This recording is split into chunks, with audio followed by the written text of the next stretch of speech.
বিসমিল্লাহির রহমানির রহিম। আসসালামু আলাইকুম দর্শকবৃন্দ, কেমন আছেন? আশা করি ভালো আছেন। আমিও ভালো আছি। আজকে 3 রকমের মরিচ দিয়ে ভাত খেতে যাচ্ছি। তো আগে রান্না করে আসি। রান্না করব আজকে শাকভাজি আর বোয়াল মাছ। যে বোয়াল মাছ ভিজে রেখেছি, রাত বাজে 10:30। তো গ্যাস থাকে না দেখে আজকে রাত্রে রান্না করতে নিছি। রাত্রে রান্না কমপ্লিট করে রাখবো আর সকালে উঠে খাবো। তো চলেন যাই। এখানে বোয়াল মাছ সবগুলো একত্রে ছিল, তাই আলাদা আলাদা করে রাখার জন্য সবগুলো ভিজিয়ে নিয়েছি এত রাত্রেই। আর এই যে বোয়াল মাছ রান্না শুরু করে দিয়েছি, কষানো হচ্ছে।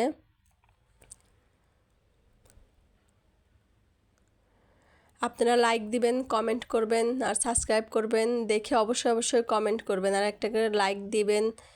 আপনারা লাইক দেন না, কমেন্ট করেন না, হয়তো আমার ভিডিও আপনাদের পছন্দ হয় না বা ভালো লাগে না।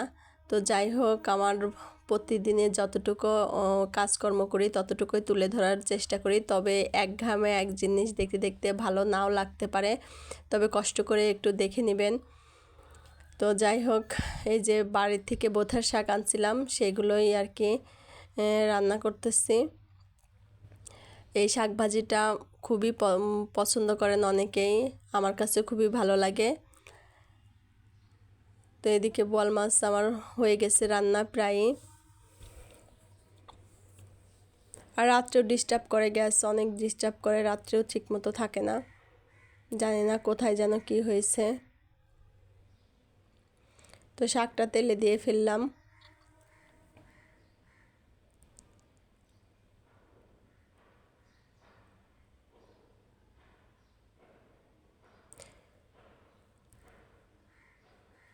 বোয়াল মাছ রান্নাও হয়ে গেছে, এদিকে আমার শাক ভাজিও হয়ে গেছে। তো চলেন এবার খেতে যাই।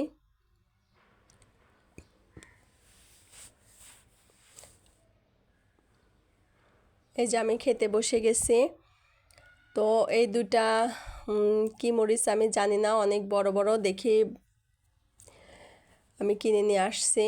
কেমন টেস্ট, এটার টেস্ট জানানোর জন্য, রিভিউ দেওয়ার জন্য, আপনাদের দেখানোর জন্য আর কি করলাম। আর নাগামরিচের ঝাল কত সেটা তো আপনারা জানেনই। আর দেশি মরিচের কোন মরিচ কত বেশি টেস্ট, এটাই আর কি দেখার জন্য আমি ট্রাই করার জন্য আর আপনাদের সাথে শেয়ার করার জন্য নিয়ে আসলাম। তো আমি শাকভাজি দিয়ে মরিচ খেতে অনেক পছন্দ করি। ভাতের সাথে আমি মাঝে সাঝে মরিচ পছন্দ করি, আমি মরিচ খাই। শুকনা মরিচ বেশি ভালো লাগে শাকভাজির সাথে। তো আজকে কাঁচা মরিচের রিভিউ দেওয়ার জন্য আসলাম, যে কোন মরিচটা কত টেস্ট, খেয়ে বলতে পারবো।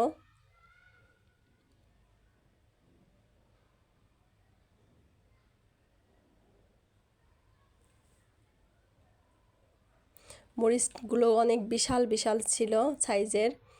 তবে মরিচটা মুখে দিয়ে আমার একটু অন্যরকম মনে হলো, যে একটু সালাদের মতো মনে হলো, মিষ্টি মিষ্টি।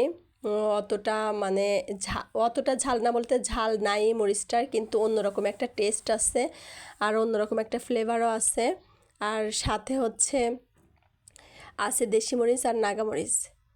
তো আমি সবগুলোই খেয়ে দেখব। আগে বড় মরিচটা খেয়ে নিচ্ছিলাম, তো খেতে ভালোই লাগতেছিল। আর দেশি মরিচ তো আমরা সচরাচর সবাই পছন্দ করি, সবাই খাই। তো এবার নাগা মরিচটা খেয়ে দেখি।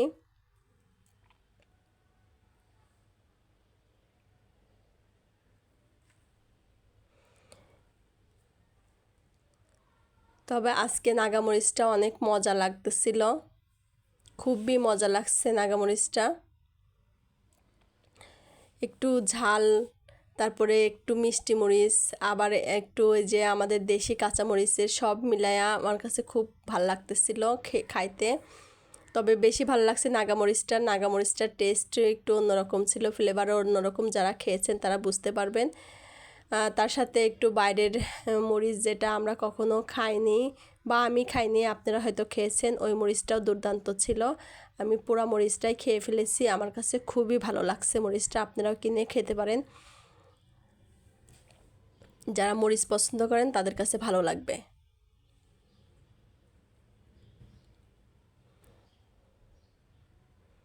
আমার কাছে খুবই ভাল লাগছে। আমি নাগা মরিচটা পুরোটা শেষ করতে পারিনি, আমি এই মরিচটা শেষ করে দিলাম। আমি একদম মানে ঘেমে নিয়ে একাকার হয়ে গেছি মরিচ খেতে নিয়ে।